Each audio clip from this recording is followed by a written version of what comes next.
mais alaaji sulux yow li nga def noo ko mënee. yow booyee lan la luy sa problème.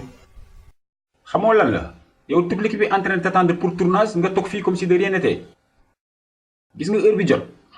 booy man si boppam maa tourné wul tey sama dépense su kër gi laay lijjanti dégg nga ma. hey vieux suluxu on avait un accord ah da nga war a respecter accord bi. waaye booy mais ma jàmm ngaan may accord dépense moo ma gënal accord de tourné ci boppam laa dul defati tant que fayoo ma. ah bon grawul mais attends je vais appeler Xaali mu ñëw jël sa place comme que nag woo tourné.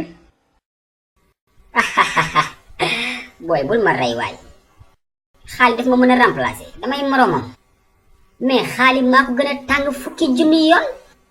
hey vieux suluxu soo joué daal Xaali il va prendre ta place un point un trait. yow booy xanaa xamoo Xaali dafa asma il n'est pas physiquement prêt de li may tenir mënu ko tenir de. booy man waxuma loolu sax mais yow nga foog nit ñi di seetaan kan moo tax ñuy seetaan pour yow Xaali la mais man maa tax.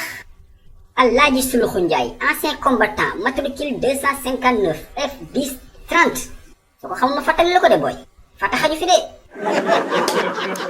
mais attends tu exagères suluxu mais Ndumbe mu ngi fii Xaali mu ngi fii Malick aussi ak Saliou. waaw mais booy loolu c'est normal dañuy mottali xoolal dama la ko ñaan defal sondage nga laaj gaa yi seetaan kan moo tax ñuy seetaan boo ko defee gis lu waaye boo ko defee gis sa musiba de boo ko defee dinaa leen ndulli yu métti.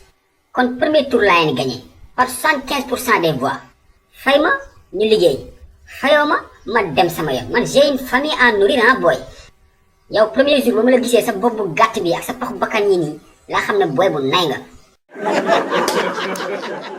da nga nay waay booy yow.